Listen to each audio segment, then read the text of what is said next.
Hello and welcome to the Super Show podcast. I'm your host Chris, and I've got Alex Jones and Jamie. Your camera just it's too low, dude. You need to your head, your half of your head's cut off, dude.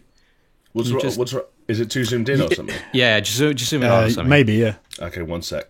Oh, come on, dude. Be more Has professional. that fixed Oh shit! Oh God! What? What's wrong? Something's happened. Something terrible. Oh my God! Bam Bam Bigelow's in the house. No, same old me. Same old you. Just You're missing something, dude. Something's missing. Yeah. You know what? But I feel more complete than ever. So Is that a new T-shirt? no, I just trimmed the beard a little bit. I think that's what's necessary. Right. Okay. Nothing major. Well, hey, Makes listen, sense. for people listening to the podcast, because we are available on a podcast platform of your choice, as well as on YouTube if you want to watch what we're looking at right now. But Jamie has shaved And his you do. head. It's the quarantine, baby. Anything goes. It's the Am I right? quarantine. It's a strong look. If ever there were a time to do stuff like this, it's now. That doesn't mean I necessarily did it on purpose, but here we are. Okay. I did hear a rumor, though, that you had a bit of an infestation of lice. Is any truth to that? I can neither confirm or deny. I'm going to have to leave that one to the imagination. But hell, here we fair are. enough. At least you can see the scar a little bit better. Oh, I nice. don't know I if that like it. plays well on camera, but Ladies love a scar. oh so yeah, you're in. bit too close to the hairline. It makes everything look a little bit uneven. But there we go. You Like learn you've, got these that, things. you've got that kind of like dipping down in the middle of your... What's it called? Widow's Peak? Is that what it's called? Yeah, Widow's yeah. Peak, I think it's called. Yeah, I don't You know. can see how thick Jamie's hair is because even when it's all shaved off, there is dark. There's a dark shadow there Yeah. of like, Yeah. this is where I should be. I'm not going to lie, dude. I think it suits you. I mean, do you know what? Everyone's been saying that, but I think they're just being nice to me. Nah, because you know that I don't. don't need to be nice to you if I think you look like a Yeah, prick. but I'll also the say first it. person you compared me to was Bam Bam Bigelow, which is Bam as Bam close to Bigelow is a calling me legend. What are you talking about? He's a legend within a very specific context, a context that I don't belong. If I was a professional wrestler, then hey, throw those compliments my way. But Yeah. Did you shave your head because you want to do your album Stretch Marks? basically, yeah, this is the start of my transition into. I'm either going to be a hip hop star or a Nazi by the end of the year. That's basically the pledge I'm making to the Super Show fans. Strong. Those are the only two Fingers options crossed you for both. can go. Hey, I mean, there might be a gap in the market for that. There's a lot of people out there who. Well, maybe we shouldn't get into it too soon, but Well, I think Nazi I hop. think I could appeal to them. Let's just say that. all right. Well, anyway, let's move on. We have a lot to talk about today because good old Jeff Keighley and his summer of gaming is taken precedent of a lot of stuff and a lot of interesting announcements. So we're going to be going through a little bit later. But, to begin with, just to let you know, we're on YouTube, as I said before. We are also on Twitter at Super Show Pod. We're on Instagram, even though we haven't posted a picture since, like, I don't know, January? But you could follow us there if you want. That's at Super Show Pod. And we are available on all major podcasting platforms. I'm talking Spotify, iTunes, Google Podcasts, some of the other lesser bullshit. Just check it out. We're probably there. And also want to say that this podcast, this beautiful comedic gaming podcast, is of course only made possible because we are sponsored by our lovely patrons, and they are on screen right now, and we have a couple of shout outs to give. So we've got Brett Zerbrick, Hacksaw Book Read, new one from Matthew Fronzo, Mindful Pig, Peaswad, Tristan Harris, William Sherry, and of course the big man himself, Lonnie fucking Thompson. We love each and every one of you, but Lonnie just that little bit more. Shout out to the boys. I love all our patrons. I think they're all fantastic individuals. I'd like to get to know them a little bit better before I declare my love, but so far things are going great. Yeah. Oh, see, I'm saying I love them without knowing them. I think it's safer. Wow. Okay. Money can buy love. But yeah, if you'd like to support the show and make sure that we can keep on doing what we're doing, and hey, even get access to our Discord server and a few additional pieces of content that are Patreon exclusive, then go check out our Patreon, which is patreon.com/Super Show. Now, because Lonnie Thompson is the dude with the biggest balls at the moment, he put through a request of something for us to chat about. So before we get into the news, excuse me, I thought we just, we'd indulge Lonnie Thompson for this one. So he wanted to know if and he's got big balls, so we're in trouble. Big balls, so he wanted to know if we could talk about the first game we played where we realized that we loved gaming, or it could be anything like what our first game was, what our first kind of submersible experience was, first game that we couldn't put down, even a first game that we faked being sick for. It's a good question. Well, a couple it's of a great good questions, question. I guess. Yeah, I mean, just it doesn't one. have to be super formal. Just like a nice discussion about gaming. I'll give you one. All right, Yeah. I'll get this ball rolling. When I was in high school, I think it was my second last year, so that would be standard 9, or was it standard 8? Either way, South Africa, man. Means nothing to me. yeah, exactly. Who cares? Like the second or third year before you graduate. Chris, there's nothing standard about you, mate. Thanks. You are special in every way. More than you know, buddy. But yeah, Diablo 2 was my jam in a big way. And it came time to study for exams, and I didn't study. I played Diablo 2, and I must have passed that year with about 1%. And I was just like, oh my God, what have I done? Should have studied a little bit at least. But yeah, so first game that you fake being sick for, it wasn't that, but, almost failing high school because of a game. I think that counts. Yeah. Yeah, probably. All right, I'll go second. For me, it was more like a time period and a few games as opposed to sort of like one game specifically. But I think it was... I think I probably must have talked about it before on the podcast.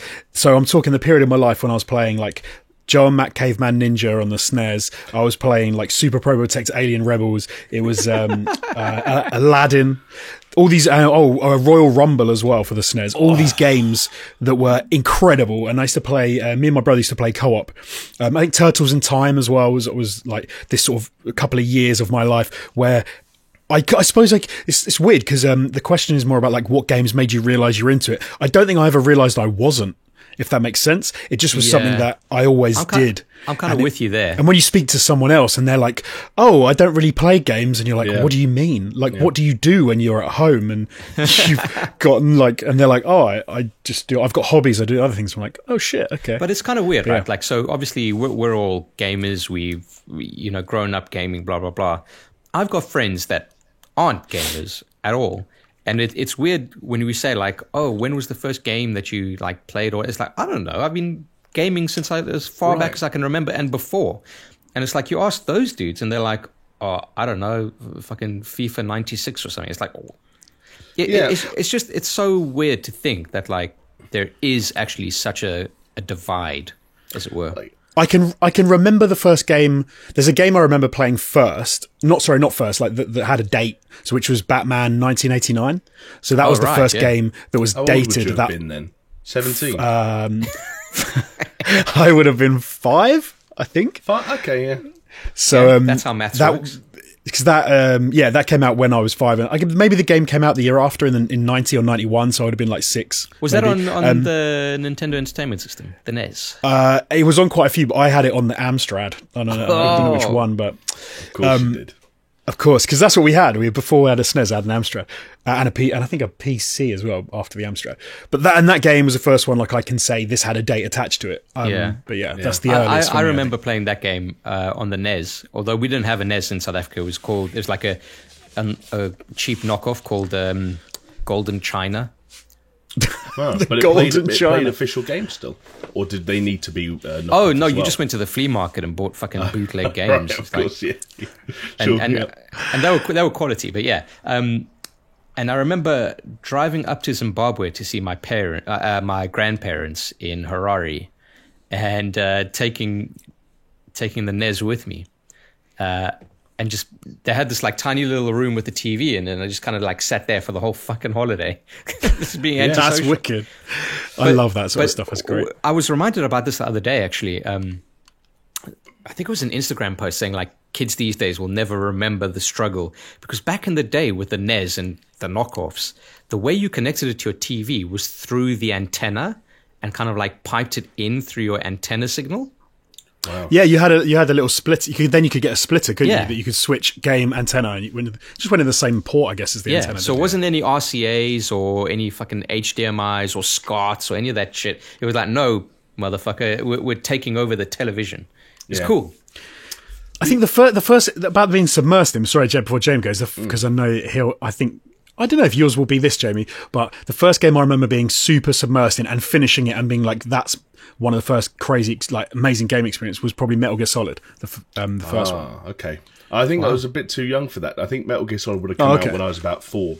Right, okay. And so I wasn't. I was just actually going to pick up on what Chris was saying about what the, I guess the current generation of younger people are going to go through and how different it was compared to what we went through. Even, us three, even though we're not exactly the same age. I've got younger brothers that I've talked about before, and every now and then I have to kind of pinch myself and remind myself that one of their first consoles was the PlayStation 4, and the game that he grew up with was Fortnite, and he really liked Star Wars Battlefront 2 and Minecraft. So he's going to get to our age be sat on a gaming podcast fucking, 10 years in the future, 15 years in the future, and going to be like, yeah, I guess my formative game experience was Star Wars Battlefront 2. I was about 4 years old when I... But no, the other thing I was going to agree with completely was this whole idea of, I don't know how some people have such like a perfect crystallized memory of everything they used to play and when they used to play it. And it always bugged me as well when I'd watch film directors being interviewed, and they talk about what the first film they went to the cinema was. Because it's such a formative experience. And you'd get like David Fincher being like, yeah, I was 18 months old when I went to see Gone with the Wind, and I just remember weeping when the credits rolled. And I'm sat here thinking, like, I remember going to Tarzan when I was 6 and my brother started crying, so we had to leave. Is that my version of that? I don't know. And gaming's kind of the same. Like, the first games I remember playing, which I guess you kind of hinted, you said Aladdin, Jonesy. Weirdly enough, despite our age difference, Aladdin was one for me on the PS1, though, not the Mega Drive or the SNES. And A Bug's Life and Tarzan, as I mentioned in the film. I remember those were the first games my dad started buying me because he realised I couldn't play his PS1 games anymore, because I think at some point the idea of a 5 or 6 year old who got really into Time Crisis started to scare my mum a little bit, and that was when the light gun got hidden in a drawer that I couldn't reach.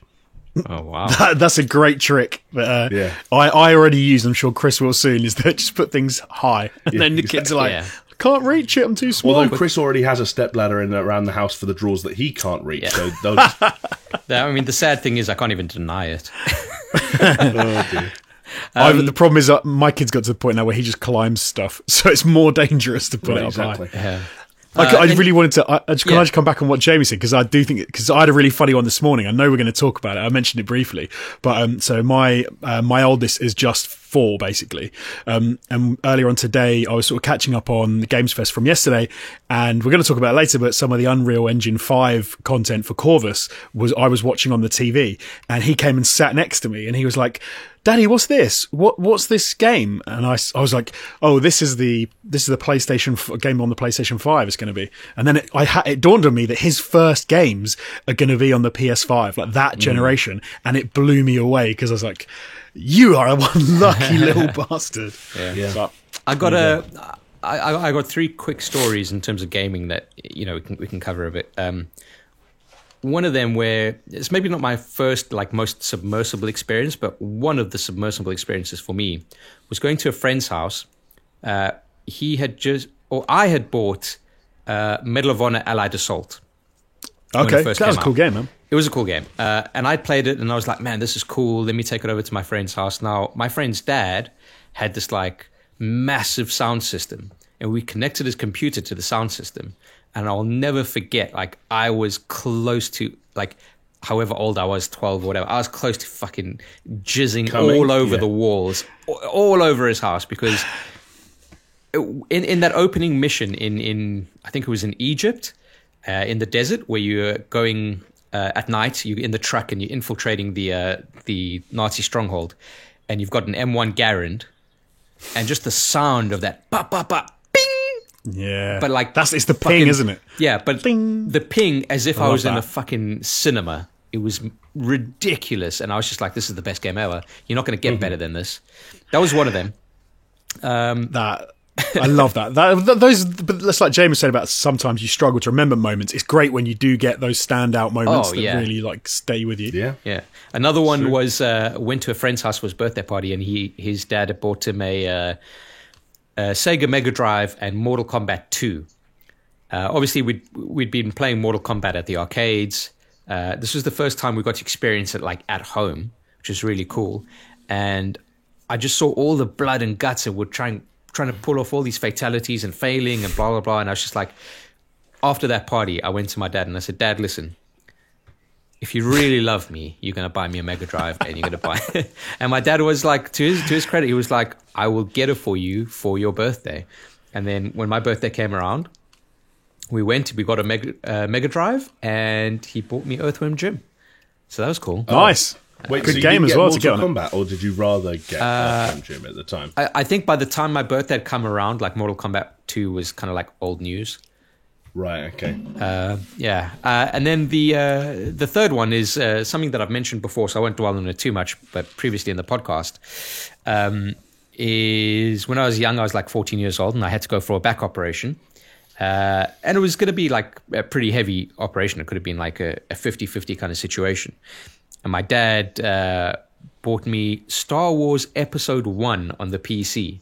Nice. And before I went in for the operation, and I was so excited. And I looked at the back of the box and I read the specs, and I was like, my face just like sunk. I was like, Dad, we can't run this fucking game.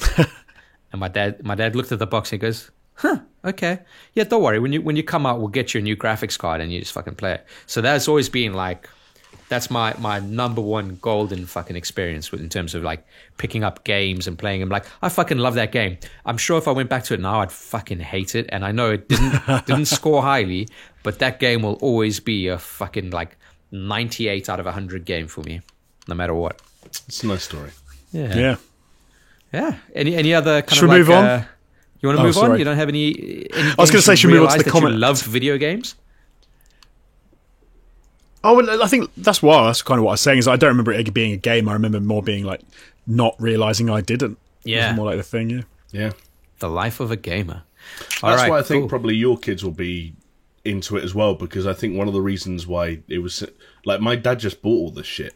My dad bought a PS1 and a PS2, and I don't remember asking for a Game Boy when I got one. I think they probably just bought me one to keep me quiet and to keep me...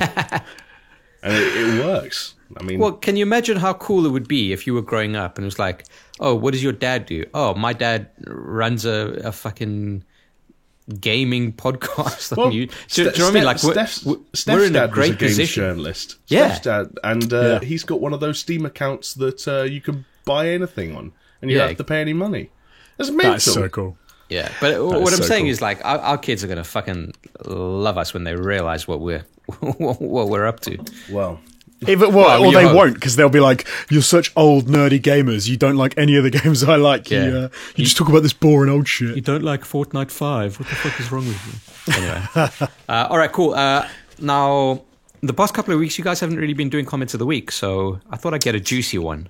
All right. Okay. Nice. So, this one is coming in on YouTube from Padpin1. Hey guys, been following you for a few years. The three of you definitely are the best chemistry of any other games channel. Thank you. Including What Culture, PlayStation Access, Game Ranks, etc. Despite the fact that I love the above. Fair enough. That being said, now you see this is how they get you, right? This is how they lure you in. Yeah, it's what is like a feedback sandwich, whatever they fucking call it. Anyway. Right. Yeah. That being said, I do miss your combined lists, as these were genuinely some of the best YouTube videos I've watched. I know you've said you don't like being forced to constantly pump these out, but do you think you'll ever produce these again along with the podcast episodes? So yes, 100%. And there's two of them coming. No, I'm joking. No. Jesus Christ, they're committing to it already. Alex Jones, eager, if anything. So I chose this one because I thought it is worth kind of bringing this up. First of all, yes, we are fucking great. So thank you for noticing. No, that's not the reason I chose this. Just to kind of let people know that, like, the podcast is not going anywhere for as long as we can manage it and afford to do it, right? Like, Patreon is keeping this clock ticking, and it's going to tick for as long as it ticks, and we're quite happy to carry that on.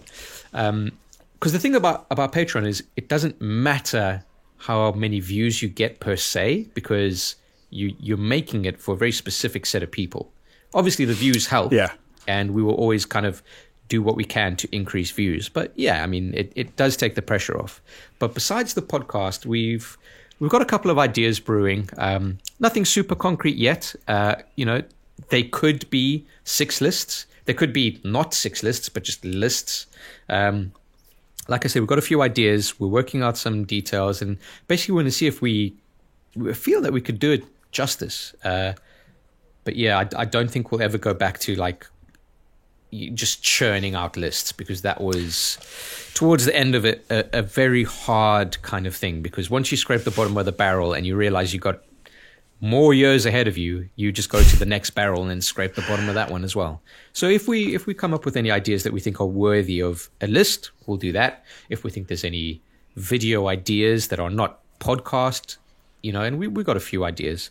If we think that they're good enough, we'll bring them out for sure. So, make sure you're subscribed, make sure the bell is on. I know it's a bit of a cliche, but that is how you can tell if we've got some extra stuff going.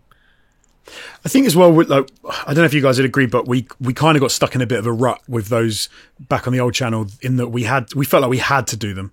Yeah. And I suppose we don't want to do the same thing again here. So I think like you said, Chris, we're thinking of stuff behind the scenes, aren't we? And we're trying to work through that and work out what we want to do. Yeah. Because we don't. Yeah. I mean, this is not all it's going to be. We did more to come. We did put out a bit of scripted content for Doom.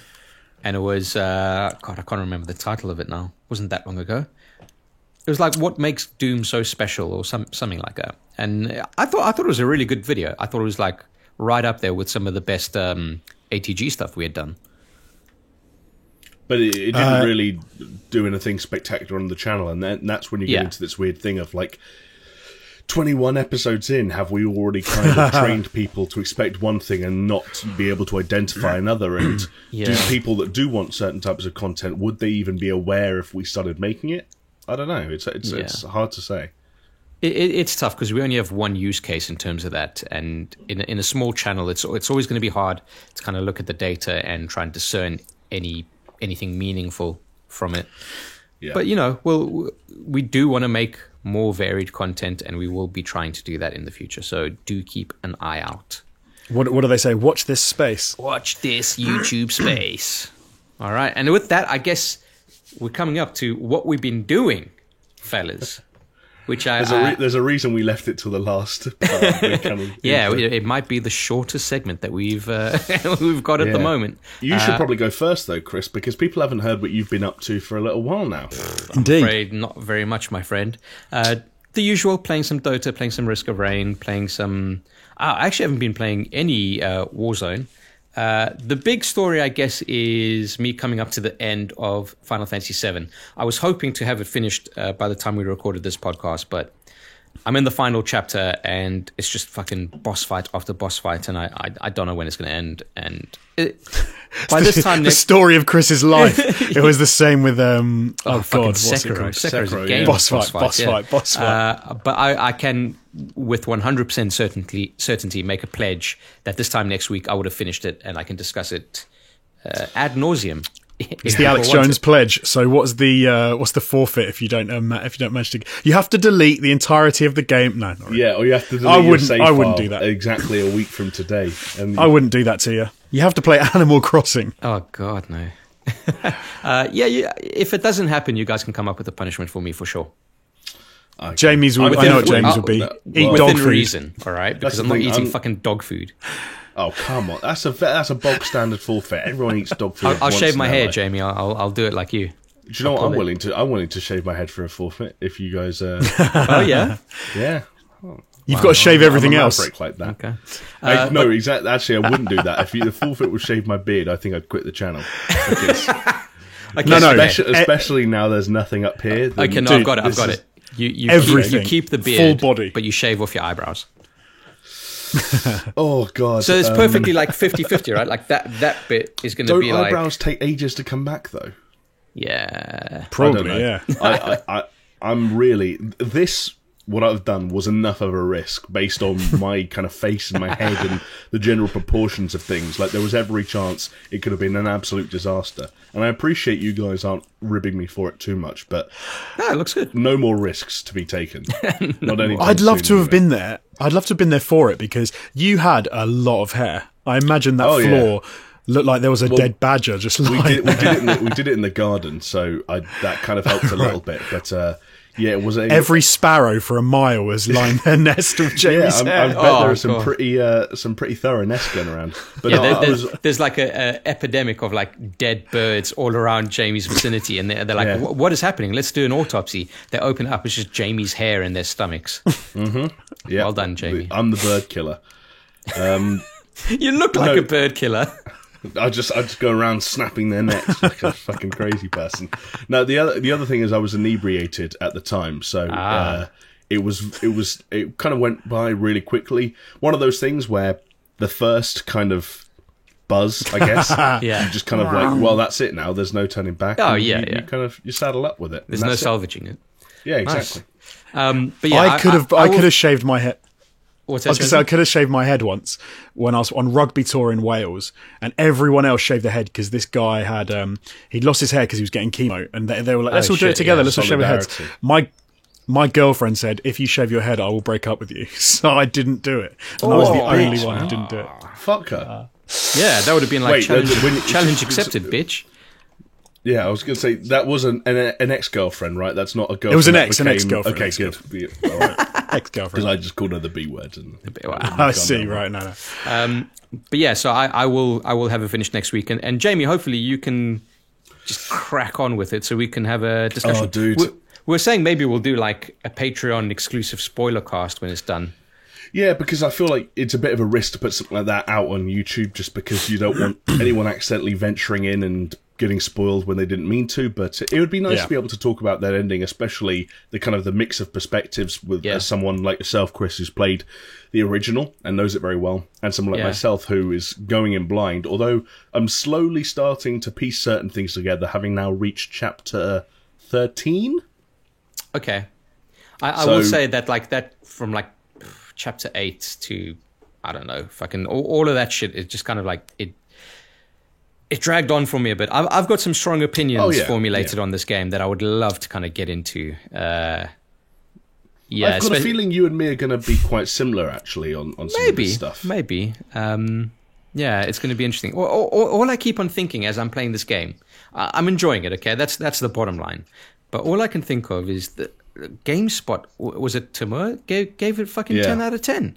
Like, you're a fucking donkey. What are you doing? I just don't understand it at all, and it actually makes me angry when I think of it. That's when you get into that whole modern games journalism thing of like a 10 out of 10 doesn't mean that it's perfect or flawless. It's just What's a fucking what 10 the- out of It's a 10 7. then? It's well, a 7. but these schools aren't meant to be. They tell us at least that these schools aren't meant to be literal, and they're more of a representation of how the individual feels about something. I'm really sorry. I don't see how anyone can be playing Final Fantasy VII and give it a score of 10. I think it makes a lot more sense when you think about a 5-point scale, like a 5-star scale. When you read a 5-star film review, you don't think that person is saying this is literally a flawless film, this is perfection. Yeah. But Yeah, as you- soon as I don't know, you- But when you go on to Metacritic, it calls it 100 out of 100, and that kind of looks like what they're saying. But like otherwise the limit becomes 4 stars, and then 5 stars isn't even relevant, and it becomes a score out of 4. If I see a 5-star film review, I expect it to be nominated for an Oscar. Like, I expect it to be... No, wait. well up Oscar there. movies are mostly guff anyway. Oh, okay. Like, no, 10 out of 10 that's a strong score. Like, that's mad. Anyone given a 10 usually is madness. Unless I it is. just kind of take it down to the point of like, if there are technical issues with a game, then there's no way you can give it 10 out of 10. I'm sorry, that's just how it goes. Because it's part of the game. I think it varies by outlet and by journalist, and I think every outlet is allowed to determine what they think a 10 out of 10 kind of what that is. Like, if let's say I reviewed games, I think it's easier to go back to 2018 rather than 2019 because there were a few real heavy hitters that year for me. Yeah. But if I reviewed games and I set a precedent really early on where I gave 10 out of 10s for certain things, then God of War could have been a 10 out of 10, or Red Dead Redemption 2 could have been a 10 out of 10. Dead Cells could have been a 10 out of 10.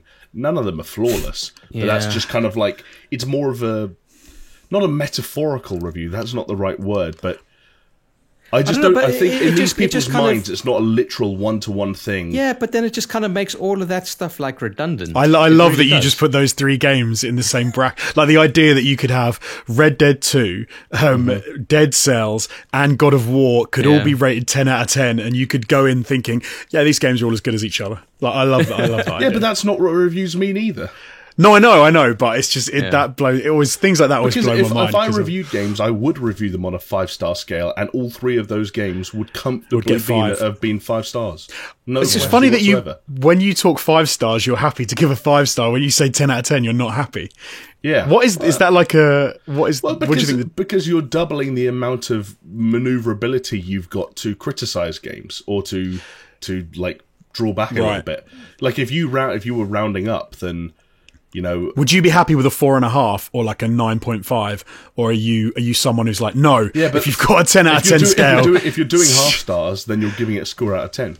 Exactly. Yeah, and if you're giving it a score out of 20, if you go like 9.5, so and if you go 9.8, you're doing it out of 100. Oh yeah, because that's where IGN got at some point. Is they had a 100-point scale, and everyone was like, "What's the fucking difference between a 9.6 and a 9.4? You fucking idiots!" And now they've had to walk it back, and they don't have it anymore. Yeah. See, I'm cool with a 100-point scale, like a 96 versus a 94. For me, that's quantifiable, because you could say like this game is perfect in every way except there's a few bits in the game. Like the late 90s, early 2000s GameSpot days where they had to give it scores out of 10 or scores out of 100, I think, for like graphics and sound and replayability and an algorithm. The ACG way of reviewing games. And like an algorithm now I'm going to talk about graphics. A final score. For me, like game reviews, and again, we can all agree to disagree, I guess, but they're a lot more ethereal. They aren't about like, no, a 9.6 and 9.4. It's I just like give it a 9 or give it a 10 and like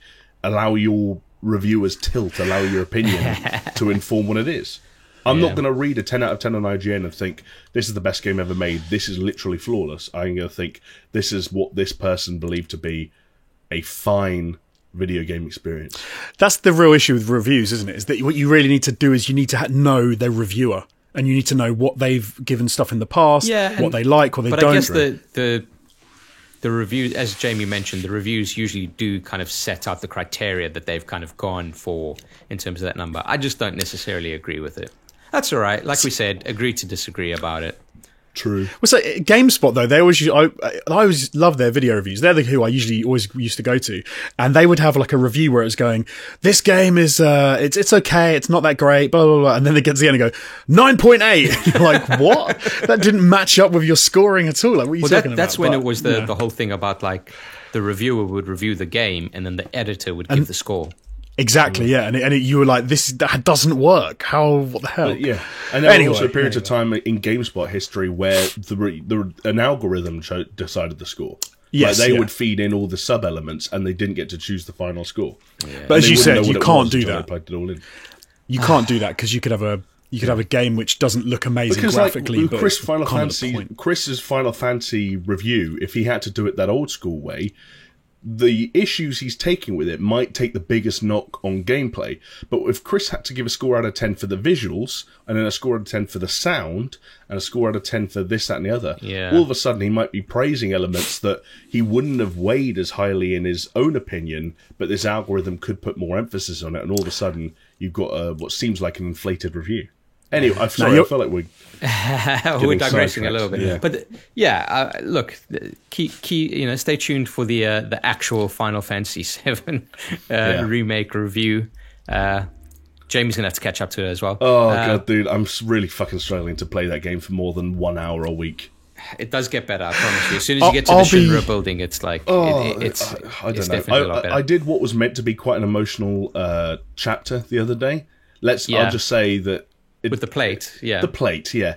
And I don't know if they're going to undo any of the things they did in that chapter, but if they don't undo them, then theoretically some fairly emotional things happened.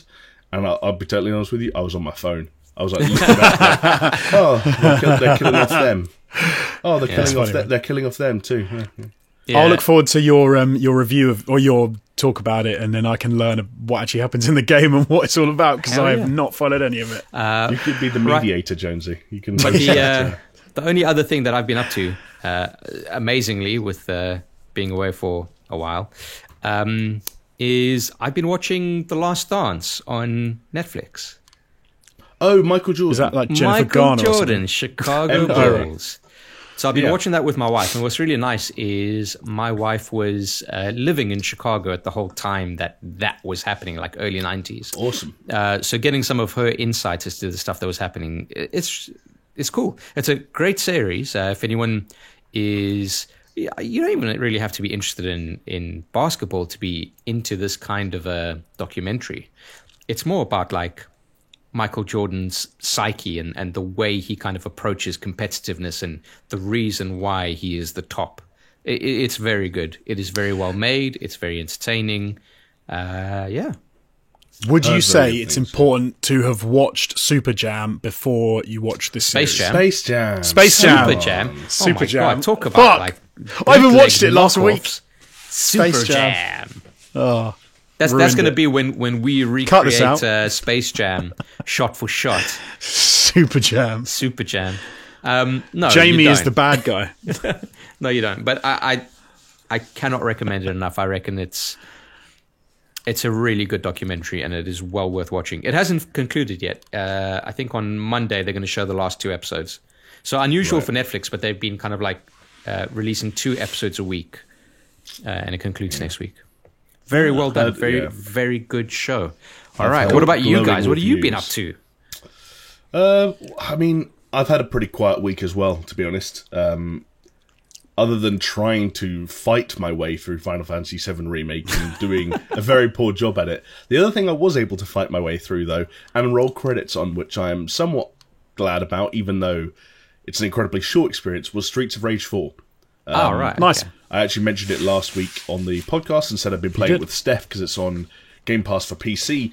Steph and I jumped back in on it this week and actually found out that game's like 3 hours long. So we beat it in 2 sittings, but it's pretty fun. It's a pretty light, simple, easygoing beat 'em up. I want to say we beat the whole game without actually dying and having to restart a level once, so that gives you an idea of kind of the difficulty. Pretty approachable. Would you say it's worth picking up if you didn't have Game Pass, so if you had to buy it yourself? I don't know how much it costs, but if it costs more than 15, 20 quid, I would say no. I don't think it's worth it. Just because I'm sure there's replayability there. There's obviously co-op and online co-op. There's a bunch of different characters you can unlock. There's scores to try and beat. There's different difficulties. But generally speaking, I found that... I don't know, it was just a simple, nice, pretty short adventure that I was glad I played, but also very glad I didn't spend any money on. I'm finding that increasingly with Game Pass on console and PC. Like Gears Tactics was a really cool little thing that I had a love affair with for a handful of days, and I haven't gone back to it for a little while now. But you know what? I've got no guilt because I didn't spend $60 or £40 or whatever it would have costed to so it's invest in Gears just Tactics. It's $25 on Steam. I've just looked up, so there you go. Yeah, 9 out of 10. Unless you're super into beat 'em ups. And, you've been anticipating it for a long time. In which case, you probably would have bought it already. So, in fact, I'm going to say, if you haven't bought it by now, or you haven't been eyeing it up for ages, then just do Game Pass for PC. Like, make a new email, put $1 in. Get the trial. And get I'm going. up for trying it. I haven't tried it yet, but I am up for just dipping in to see for that nostalgia. It with you, Alex Jones. Yeah, that'd be wicked. We can jump in. Like I said, Steph and I beat it in 2 not particularly long sittings, so it's definitely doable if you guys set aside a night or 2. Nice. All right. Decent. Can I quickly interject and do a drink check, because I got something very interesting today, which is watermelon soda. What brand is that? It looks like Korean bitches. Wow. And the design on that can is amazing. This is also, it's 45% sugar, so... What? Wait, it's 45% of your daily recommended sugar, or the drink is literally 45% sugar and comes in, I presume, powdered form? Well, no. So per, It's like per so 100 thick. mils, Yeah. It's like drinking golden syrup. per 100 mils, it's 45 grams of sugar. Wow. See, What? Wait, no, That no, is that can't- 50% no, sugar. I don't believe that, because that would be 135 grams in a 300 ml can, and that is like that would kill you. No, because Koreans are all fucking dead skinny. Yeah, because Yeah, because all they do is drink sugar. They Yeah, don't if you, eat if you anything just drink else. sugary drinks, like fuck it, you'll Suddenly, Chris, K-pop. I can tell K-pop you has that's- been explained. That's not how it works. Nah, Maybe but don't- you order the pizza as well. You see, that's your mistake. Ah, yeah. Koreans love pizza. They put mayonnaise on it. I think no, but I think we've just explained K-pop. They're all hopped up on 45% sugar, right? and they can't sit down. That's yeah. what their contracts are like. You can't Yeah. date anyone. You have to stay in the corporate housing until you're fucking 24, and you have to have 120 grams of sugar a day. What is it? Okay, you guys might know this. This is a little random aside. What is the new Twitter thing to post a reply to someone and like comment and then just post a Oh, K-pop? the stands. Oh, What the is stand that? thing. Oh god, it's so annoying, dude. I thought for a little Alex while. Jones' party is over. Well, but so from what I can tell, because I've come closer to this world than I care to admit. You love a bit of K-pop. K-pop fans or K-pop stans, they are extremely well organized, and I believe some of these fandoms even refer to themselves. I think it might be BTS. Literally Yeah. refer to themselves as ARMY. Do yourself a favor. Find a popular K-pop video like a BTS video or Blackpink or one of these ones, and read the comments. And what you'll find is groups of, I presume, young girls, most of them from the West, who are unbelievably organized in what they do. So it's things like watching the video over and over and over again, liking the video. When they want to get certain things trending, they will organize it a few days in advance and be like, right, everyone, these are the hashtags. This is when we're all going to start tweeting. No one do this without that. Make sure your tweet is this long and has this. And so they're all incredibly organized. And from what I can tell, one of the things they like to do is they've got these things called fan cams, which is when it's like a live show, but you're just specifically looking at one person or following. Yeah, that's one what I've person. seen. Yeah, And I want to say, I don't know if they're trying to like inflate the views that they get on them by intentionally posting and sharing the video on, like, piggybacking off of other issues and other topics. But all I know is that they're extremely scary and extremely mobilized and extremely organized. right. And it's a dangerous Announcing world. the Super Show stands. No. You guys need to get out there. Yeah, the Super Show Army, the SS Army. Wait, hold on. Get out No. there. No, hold on. Videos of No, Jamie just because, zoomed in nice like, and it's close like on the Chris said, podcast. hashtag Super Show is over party will be trending. Yeah, fucking hell. And then, Yeah, so it's just and then confusing. all the people who like actors will reply to that and be like, "Stop standing K-pop, stand Tom Holland instead." And it's just a video, a compilation of him like playing with his hair and wanking off or whatever. The world is getting strange, guys. I'm losing my I'm grip going on to what's. give you a little clue, Jonesy. The internet has always been strange. It's Yeah. just that we're now getting to the point where fucking 12-year-old girls are being infected with the shit. And they're doing it in the public eye rather than hidden away like we used to on places like 4chan. Right, guys? Well, I'm Right? yeah. Right? Well, I'm glad that 8chan. as the young buck, Jamie, you can fill us in on these new trends that are Well, going on. Because I saw that and was I like, what's like going some on? K-pop. That's the thing. That's why I kind of know about it a little bit too much. It's my guilty pleasure, if you will. No. All right, go on, Alex Jones. What you been up to? So I have played. Architrave any doorways? Do you know what? I haven't. I have done a bit of playing games, nothing new, but I think I'm done with Animal Crossing. Oh, okay. Hey, I'm congratulations. I've been dipping in for half an hour, like 15 minutes in the morning, 15 minutes in the afternoon, like every now and then. And I got to the point now where I've done it for like 5 days in a row. I've just dipped in for like 15 minutes and gone, what am I even doing here? I've dug up another fossil and I just turn it off until tomorrow and then I dig up another fossil. Like, I can't be bothered. So yeah, I think I'm kind of over that. You want to go back to some of those games that you haven't finished yet? When I say, so actually, the last couple of days, I've pulled a proper Jamie, and I have been staying up till 2 a.m. cranking out some Assassin's Creed Odyssey I've because noticed, yeah. that game is bloody fantastic. Yeah. Like I really enjoyed it when I started playing it because I think it was a couple months ago when it was free, and I thought I was going to get it free, and then I was like, actually, I really want to get into this, and it wasn't that expensive, so I bought it. And I've really sort of been delving deep, and I'm in a good point now. I think I've unlocked all the different strands you can go down, and I've got, I can go cultist. I've got my ship thing. I've got my mercenary sort of tabs.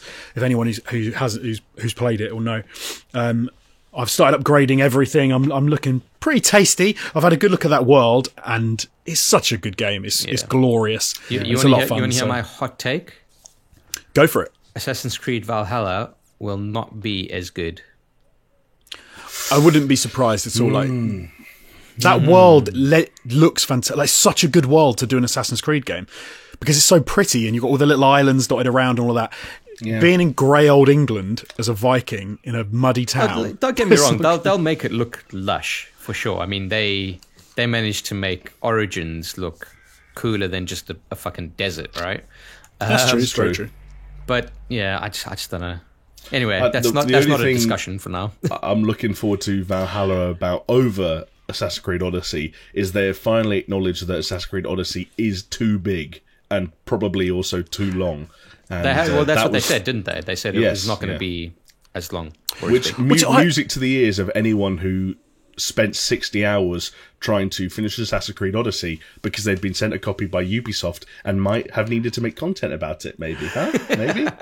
Just an idea. Just an idea. Hey, would you rather have that or nothing like we now have when no one sends us anything? Yeah, I mean, that's very true. Don't remind me. Ubisoft, send us Valhalla early.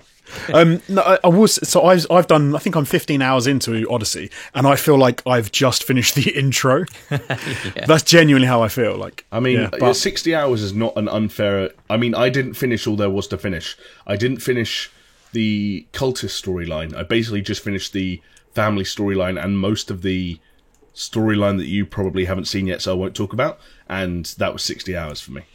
Right. So. I think I feel like I'm about to finish the intro, and then like I said, 15 hours. So it is a beast of a game, but it is bloody brilliant. I'm enjoying it. How's BioShock coming along, Alex Jones? I haven't managed to force myself back into BioShock 1 at the moment. I will get back into it because the amazing thing is you're probably like 3 hours away from finishing that game, Dude, yeah.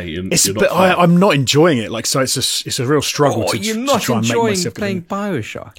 It's too old. It's very dated, and it doesn't feel like an enjoyable experience. Everything I like where games have moved on, it's not done. It's before any of that stuff. It feels like, and so it is a struggle. And when I can go and play some Assassin's Creed Odyssey instead, or watch a new show that I started watching, because talking TV shows as well. I watch Teen Titans Go a lot because my kids are young and they like Teen Titans. Oh, right. Okay. So I started watching Titans, which is the 15 DC rated Titans? Yeah. DC Titans, the 15 rated Netflix show, which is live action and has the same-ish characters. I like that you need to clarify that it's age rating just to make you feel that little bit more like mature and justified in your decision to watch a show. No, that's not why. That's not why I'm justifying. I'm just in case anyone's listening and thinking, I don't watch a bloody kids show on Netflix. It's not a kids show. Like it's really violent. It's more like what's it called, Daredevil or something like that. Is it part of the Arrowverse or whatever it's called, where you've got Arrow and Flash and the Legends of Tomorrow, whatever. I really don't think so. Maybe it is, but I really don't think so because it's from what I've seen so far. I think I'm only like 4 episodes in, but it's very much. It feels a lot more sort of like gritty. It's violent. There's like it's much more Daredevil and stuff. But we haven't touched on any other characters. Although I guess they're the same universe. I don't know if they meet each other. I hope they don't. To be honest. I know there was a big crossover thing at some point in the last couple of years where, because they have the Green Arrow, and they have Flash, and they have Super it was a Crisis on Infinite Earths. Right, exactly. Because the reason I know that is because I had to make a video about voice actors recently, and the guy who came in to play Superman just for that Crisis on Infinite Earth arc, I believe is the voice of Sephiroth in Final Fantasy VII Remake. Okay. But am I right in saying that those shows are all much more sort of like PG? They're much more for like I always got that the whole family. Whereas this is trying to go more Daredevil. Really, it's trying to go more really like get into it. I used to be a big Smallville fan. And me too. Yeah, but after like 2 seasons, I was like, dude, Superman is not doing anything. Fuck the show. Yeah. And I just stopped. It took a hard. Yeah, definitely. Did either of you two ever watch Punisher on Netflix. Yeah. No. The question about that then, Chris, did that ever actually go like really fucking hard in terms of its violence, or was it always just a little bit kind of? Because I always remember I the didn't Punisher feel it films. did. I didn't feel it did. What was the second Punisher film where it was the British guy who's been in a bunch of shit now? Was that the one with John Travolta? No. So John Travolta was the original Punisher. The bad guy in the original Punisher, I should say. Not original, not Dolph Lundgren or whoever it was. But the Thomas Jane Punisher was with John Travolta. Then they made one. It's the guy's called Ray something, and he's an English actor who's in a bunch of shit now. It was called like Punisher Warzone. And it was basically it was like a B-movie take on Punisher, but it was super fucking violent and actually kind of cool. Yeah. Look, the Punisher series is cool. I don't think it ever really kind of like went beyond any kind of lines or anything. The fact is, we just have to understand that that's not Marvel these days. Yeah, because John Bernthal was such good casting as well. It's a shame they didn't make it work. I dipped into one episode, like 3 episodes of Iron Fist, Jessica Jones, Luke Cage, and they're all trash. Like they're so. Ooh, I think you're going to get a lot of hate for that in the comments. They're terrible. They're so bad. They start off okay. Like the first episode's alright. Second episode is like, and then by the third, I'm out. But to be fair, this Titans one, maybe because it doesn't feel like it's trying to be a superhero-y thing. Right. But do you know what though? I'm only 3. I think I'm 3 episodes in, which is on trajectory now to just fall off a cliff. So I mean, and if you take the Alex Jones method, that's where you'll leave it, right? That is where I'll leave it. Thinking about it, actually, we're probably not that far away from getting those proper MCU TV shows on Disney Plus, like the Wonder and Vision and what's the Winter Soldier and Falcon, all that kind of stuff. I forget what they're called officially, but it's going to be interesting.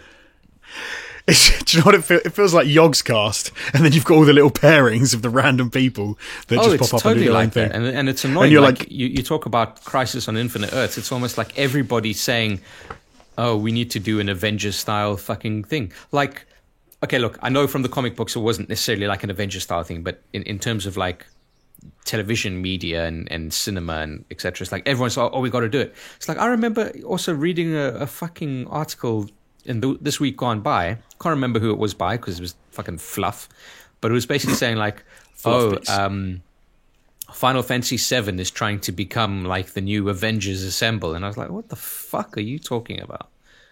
It's just I didn't get that from it. Yeah, it's just a fucking it's just one of these things that people are always if trying by that they mean they're trying to split what could be one game into as many games as possible unnecessarily by adding loads of filler, then I guess Final Fantasy VII Remake is off to a good start. No, if that's the case, then Final Fantasy VII is the Hobbit of.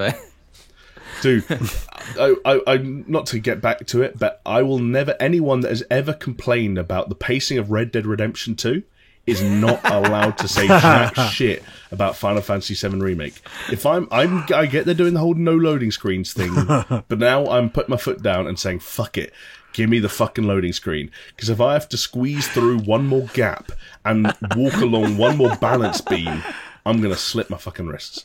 Yeah, well. You might not like Jamie really selling that game I've ever played. It's the slowest shit ever. Like every 10 seconds, something stops. Save it for next week. Just finish the game. You've got a week to do it. You know you can do it.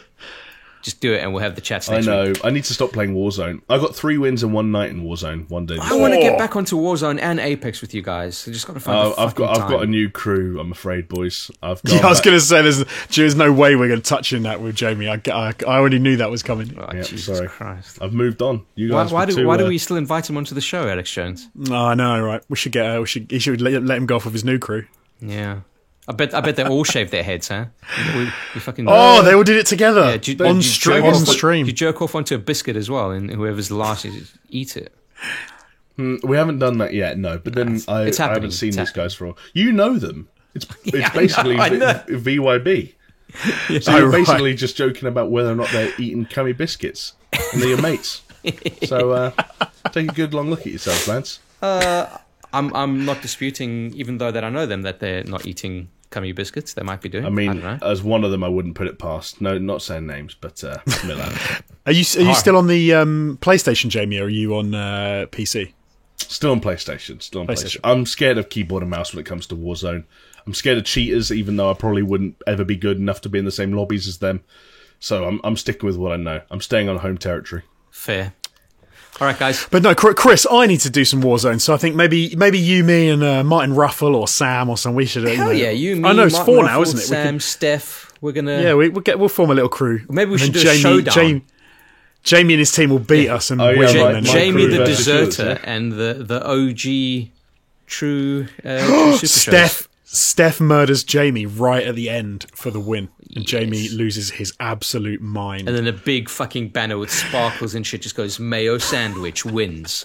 Do you know what? I'd bloody love to do some kind of private Warzone match, which really we should just do a private Call of Duty match, which is very easy to set up. But Yeah. 1v1 me, bro. Jamie, Rust would is you in the game now. be Sorry, Jamie? What would hurt you more? Would it be losing to Steph at the very end of a match in Warzone, or would it be when I beat you in the 1v1 in Overwatch? What would hurt you more? Because you was not happy with her. I'd say Steph. Because, do you know what? Losing to you in Call of Duty would be pretty rough. Losing to you in Overwatch, I can abide by, because... Because I've played it. Yeah, it's not that Overwatch isn't serious. Like, Overwatch is a very strategic and competitive game, but it's one that I've never been particularly good at, and nor have I claimed to be good at. And you beat me fair and square, and Okay, you know, hold life on. goes on. So which would be worse? I should say it's Jonesy like one of the or only Steph times I've beating ever you beaten in Jamie. So. Warzone.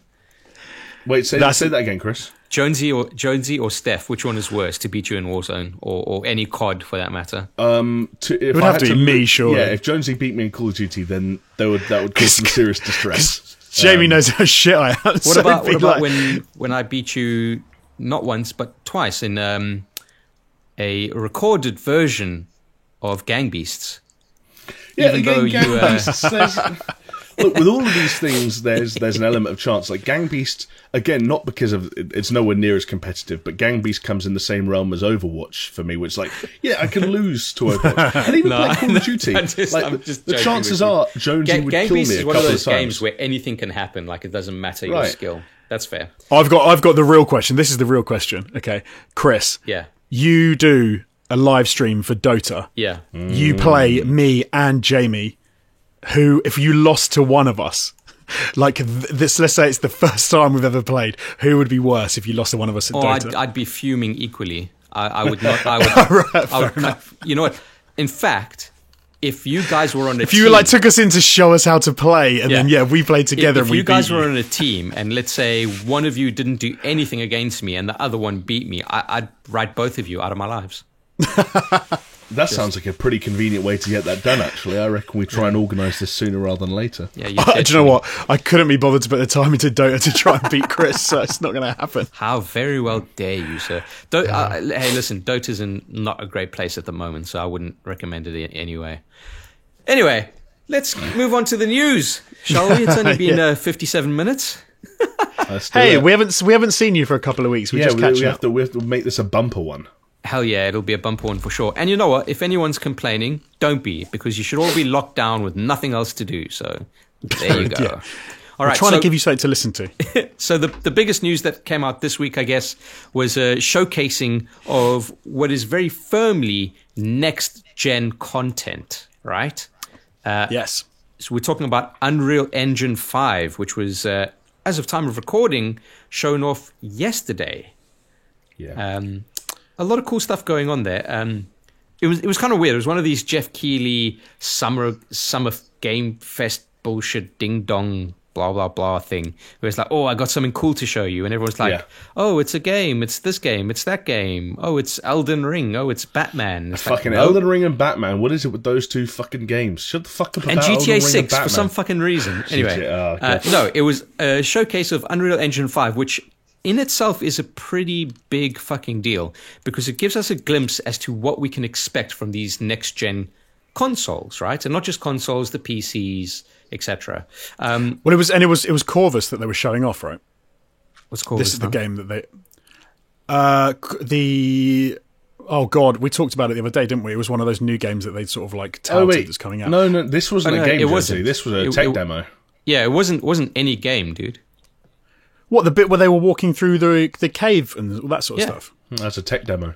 It's a tech Yeah, demo. but I thought at the end the dude said that it was from Corvus. No, it was because you're thinking because it had a big V, but the V was for Unreal Engine 5. No. There was a okay. I know this is a real aside, but there was a section at the end after they'd done all the showing everything off, and they were talking about it. I thought the guy said about the fact that it was from Corvus. The footage. That game's called. Maybe I'm completely wrong. Chorus with that. It's no. Chorus. I keep doing it. Chorus. But it's Chorus is a Star Fox clone with that looks like Control. Weird, because I thought that he said. I'm going to watch that clip again. I thought the dude. I'm kind of curious to know what got he you said. thinking that way. Yeah. I was paying attention, and I was kind of looking over here because my kids are in the same room, and he said, because the footage from I thought he said Corvus. I did this to Jamie last week as well, and he had to correct me. And then I was like, okay, that's what game it's from, because I thought it was like a demo as well. But so I don't know, maybe I'm wrong then. But we'll look into it. Let me run it down for you, right? So it was a tech demo. But it was a playable tech demo. So the tech demo for Unreal Engine 4, if you remember, was like that, almost like a Lich King looking dude sitting on a throne, and he wakes up and he's made out of lava, and he walks out the thing in his little castle, and all the rubble's falling down. That was a previous tech demo, but that was just literally a video. This one was a playable demo that was being played for the recording at least in real time on a PlayStation 5. So what you could think of is like, as amazing as that looked, that could be something that'll translate into your games. And it was funny, when it was gone on, I was chatting with you, Jamie, and we were saying like, oh, how cool would it be if this actually turned out to be a game? And it was like, oh yeah, like, what did I say? Princess of Persia, like some shit like that. I read that, yeah. I thought that would be cool. But no, just a standard tech demo made for Unreal Engine 5, and that's all it is. It's not an actual game, but you can play it as... I stand corrected. It's because I should have been paying more attention then. But I will find the bit where the dude said it, and I'll see what he said, because it threw me for it. I thought that was... Okay. But yeah, some interesting things. Like, first off, like, the fidelity of those graphics look fucking incredible. Unreal Engine obviously is a very powerful engine. They've got a bunch of new cool things, just some nerdy shit to get through. They've got the system called Nanite, which basically gives unlimited geometric detail. And they had this cool thing where they had the scene and they're like, cool, let's change it to a triangle view, so you can see all the triangles in the geometric details. And it just looked like a screen of noise. And it's like, no, that's not noise. Those are just fucking millions of triangles. And they're saying that the detail that they're going into is almost sub-pixel, which is very interesting if you're into that kind of thing. The dude said triangles too many times. Too many triangles. Too many triangles. Then they showed off a system called Lumen, which was basically baked in global illumination. We've seen kind of stuff like this before, but mainly for like, I guess... You could imagine it being for like Pixar scenes or cinema stuff, or to be fair, tech demos that have never resulted in anything. But this is now baked into... I just want to jump in because the thing this really reminded me of about with Lumen and the fact they're using global illumination and the way that they're talking about like rays being cast and scattering was when we were looking at all this stuff for the RX and when they were doing RTX. RTX, and they were doing ray trace on, ray trace off, and talking about light coming through a window and then bouncing and scattering, which gives you a very different look to as if you just use like lights positioned, throughout a system. So we've seen it in some games already. So like Metro, we saw some stuff for it with the RTX stuff, and also Tomb Raider. Most recent Tomb Raider, you had the same sort of thing. This was like to another level. Oh yeah, this was like no, this is insane, largely insane. There's some other cool things like, so when you're getting assets from like, let's say Unreal's asset store as an example, each asset will have different kind of levels of detail. So the highest one will be like, say, a movie quality asset. And then it'll scale down to say like, okay, and then this is what the asset is for 4K, for HD, blah, blah, blah. What they're saying with this is you just import the movie asset and that's it. The movie asset is there, it takes care of all that other shit. So we can expect to see a lot of really cool stuff. And it'll auto scale the assets depending on what console you're on or what you're doing, because it's not only new consoles that it's coming to, it's coming out in 2021, but it's also coming to iOS, Mac, and PC. Now that demo itself, it's interesting because it was running at a 1440p resolution most of the time, is the quote. So there was some dynamic resolution going on there. My question is if this is going to come to the Switch or not. Because they're saying all next-gen consoles, right? You'd think so if it's scalable to go to iOS.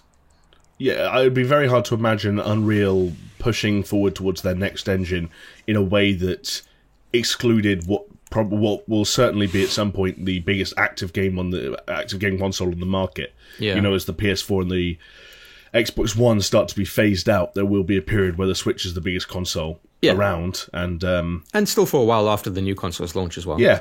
Plus, they talked openly about the future of Fortnite and Fortnite being migrated onto UE5 by, I think it's mid-2021. Yeah. Obviously, Switch is a fairly big platform for Fortnite, as is mobile, as you said, Chris, with iOS and Android. So it's very hard to imagine a circumstance in which Epic, are making some kind of exclusions around this technology. Yeah. There's one thing to just be aware of, right? People will see this tech demo and they'll be like, man, that looks fucking amazing, blah, blah. You got to be careful not to fall into the trap of the vertical slice, right? Right, of course, always. Because there's nothing other than what you see on screen. There's nothing else there. So, yeah, of course it can look fucking great because that's all it is. You're seeing the entirety of that game, per se. As soon as you start fleshing out a game that's going to be like 20, 40, 60 hours long, that stuff's going to take a knock regardless of how you deal with it. But it's interesting. It's a very nice kind of look at what we can expect from all of this next-gen kind of stuff. Yeah. It got me quite excited for games like, the future of games like Uncharted and things, for sure, and Tomb Raider and things, because visually it was very stunning. But as you're saying, like, it didn't touch on AI, it didn't touch on like what happens when there's 20 people in there fighting, shooting at you. It didn't touch on a lot of that stuff, which is, it's always a question, isn't it? But there's always going to be a question, I guess, of what happens when there's more going on. And almost any game will inevitably have more going on than we saw in that tech demo. Yeah. But it is nice that now we are in mid-May of the year that will still presumably be home to 2 new consoles, if not more, depending on the SKUs. And some of the smoke and mirrors around what we're actually going to be dealing with this fall is starting to dissipate slightly. Yeah, it's starting to take shape. Yeah, exactly. Because you weren't here last week, Chris, but we were all kind of...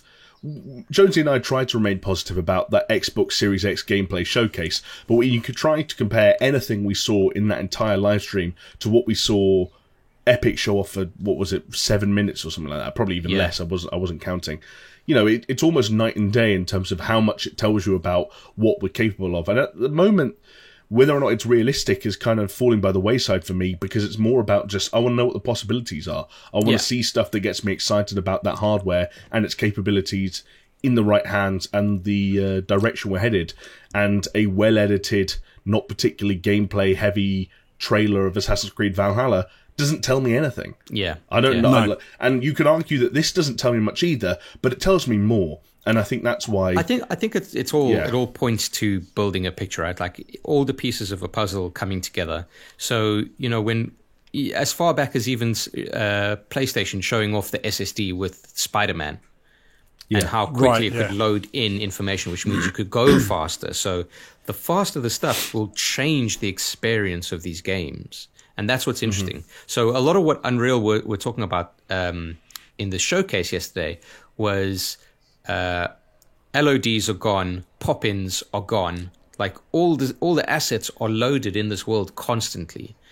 So that'll be interesting. That'll be really, really interesting to see what happens with that. Like you said, stuff like Scorn, stuff like all the stuff that they were showed off at that Xbox thing. Yeah, it looks good, but they're just trailers.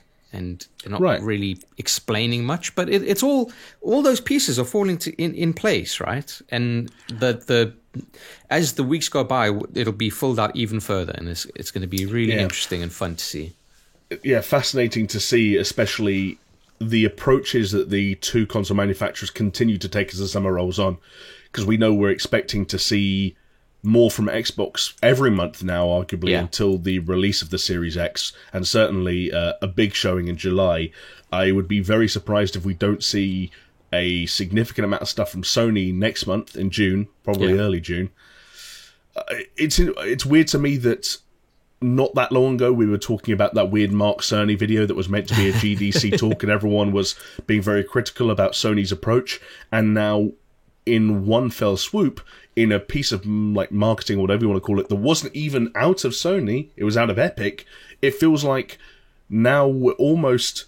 I would never go as far as to say we know more about the PlayStation 5 than we do about the Xbox Series X. It's still the other way around. Yeah. But in terms of, again, what sells people on a new generation of consoles, what makes people get off the sofa and go to that store, coronavirus permitting, and pick up a console on day one, it's the stuff that blows their mind, and it's the stuff that says, hey, this is significantly different to what we saw before. So I'm excited, for example, for the Microsoft and Xbox first-party studio showcase in July. Yeah. But if they don't have a game, whether it's Fable or Halo Infinite or something like that, that really steps up and says, look, this is what we're fucking doing. If that thing is basically the same as their third-party showcase but with first-party titles, then all of a sudden there becomes something of like a gulf between what you want to see and what you expect to see from a new generation and what we're actually seeing. And the clock is very much ticking. So it's going to be interesting. The one thing that sort of stood out to me in Epic's thing yesterday was it's kind of a weird one because I found it quite boring. Like they talked about lighting a lot of triangles, there's a lot of technical words. This was also meant to be a GDC thing, if I'm not mistaken. Oh right, I read which would kind of make sense. But the thing that it did so well was in one boring tech demo, they've got me so excited for all of the PlayStation first party titles. Like I know this is obviously talking about Unreal Engine 5, but just thinking about what God of War 2 could look like on the PlayStation 5 when you've got like that dynamic lighting, you've got like all that, those, like you're saying about models and the amount of triangles that you can have a movie assets. In my head, I'm like, imagine God of War 2 looking that good on the PlayStation 5. And as Jamie's saying, in one go, with not even their own stream, PlayStation have managed to make me forget all about everything they were talking about. Yeah. Because they've kind of ignored graphics largely with the next gen, because graphics have taken a little bit of a backseat because they're talking about speed, SSDs as we talked about. But in one go, they've just got me super excited for how fucking amazing it's kind of weird, isn't it? But I did kind of feel that like it just felt like Sony had paid them to say all those things. Well, this is what I was going to say. Like, it's amazing how much a good partnership and aligning yourself with the right people reinforces a message that you might be struggling to send yourself. Because the elephant in the room is Unreal Engine 5 is going to be on the Xbox Series X. Yeah. And the Xbox Series X, if you take the SSD out of the equation, is a more powerful console. So, depending on how much what we saw is reliant on the SSD, the Xbox Series X could just do the exact same fucking thing for all we know. It's the messaging is what fucks with you. But Jeff Keighley was like saying, hey, is this going to be available on Xbox? And was it Tim Sweeney or that Kim dude? And he was like, yeah, obviously. But we're talking about PlayStation now. It's like, oh, come on. The slickest part, can I just say the slickest part of the whole thing was when for no reason it has like press X to jump. Like the X on the screen and the jump, and it's like you've only done. It's a demo. The person playing the demo doesn't need you to say that, but in that, like, because that's so well known, what you've done there, the difference between going press A instead of press X or whatever, it's so clever, man. It's so clever because every gamer watching that knows what they've done in that. They're like, Alex, oh shit, this is PlayStation. You've got it wrong. The best thing about that whole thing was trying to figure out how much Jeff Keighley was getting paid every time he said powered by Unreal Engine. Because honestly, it sounded like he'd ask a question and you would finish the question, but then you'd remember that he had to say it. He'd be like, powered by Unreal Engine, of course. It's like, oh, fucking hell. It's like every second sentence, powered by Unreal Engine. It's like, come on, dude. Well, I think that he should. He's probably taken a leaf out of Jamie's book because Jamie now has a saying that when you say it, you have to pay him. So $2. Yes, that's true. Anyone going to say it? Anyone going to say it? I can't quite remember exactly what it is. So yeah, it's not the. Oh my God. It's not the boat. It's not the motion. Was it? It's not the motion. Not the boat. It's not the boat. I'm waiting. I'm not going to help you out. You're on your own here. Oh no, I've forgotten it. Look, I can't remember. You don't know what's going to float your boat till you push it out to sea. That's the one. That's the one. I like it. There you go. Oh, I can't tell you. I knew it really. I just didn't want to say it because I didn't want to owe you another $2. Yeah, exactly. Yeah. Anyway, you played yourself, Jamie. We digress. All right, look, let's move on. Okay, because from looking at new stuff to looking at old stuff with the new shiny veneer. Mafia Trilogy has been announced, which means a bundle is coming with 1, 2, and 3. And 1 and 2 seem to be remasters, remakes, whatever you want to call them, running on the Mafia 3 engine.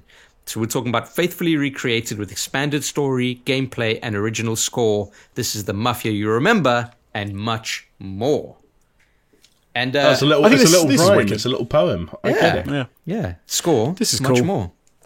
It was cool. The trailer was cool. Obviously, it's like, yeah, okay, cool. Mafia 1 and 2, like, sure, remastered. And I was saying to Jamie that when I saw those screenshots, that's when I got properly excited about it. When I could actually like examine the detail, and then my mind started filling in the blanks of recalling my memories of playing Mafia 1 and 2, and now saying, but it now looks like that. It's like, oh, fuck yeah. Yeah, it seems like that's where the bulk of the work has gone, right? I mean, I don't think they've talked much, if at all, about doing anything to Mafia 3.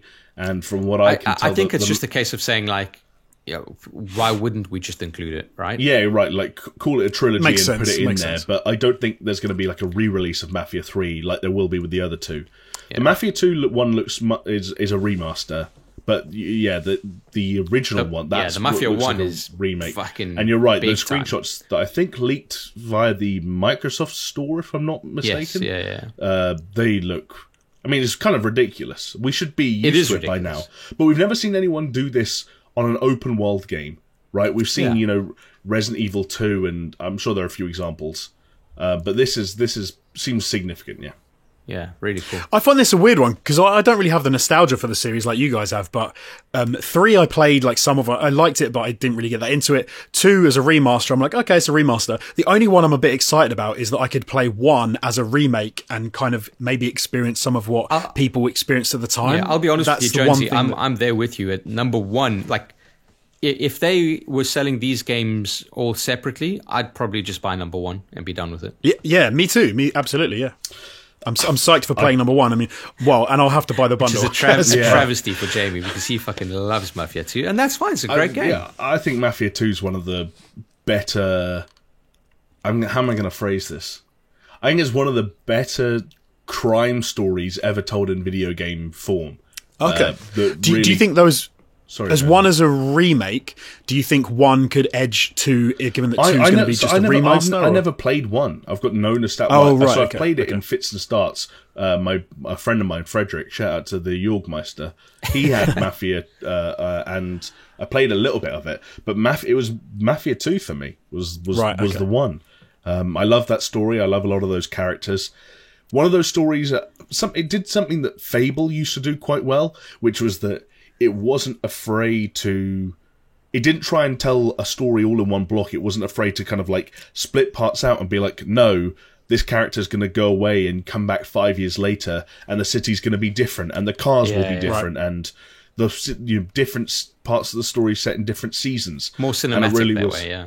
Yeah, exactly. And of course, it was the classic gangster tale of the guy who comes back from the war and gets lured into a life of crime initially to protect his family, and then there's all kinds of betrayals and all that Italian-American, all the kind of classic Scorsese-style shit, basically. All the tropes. It kind of reinforced the feeling that I got with Mafia 3, which is like, the fuck is this?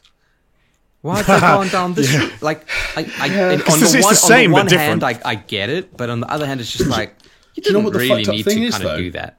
Do you know what the fucked up thing is, though? Is that the hands down the best part of Mafia 3 is Lincoln Clay and his story.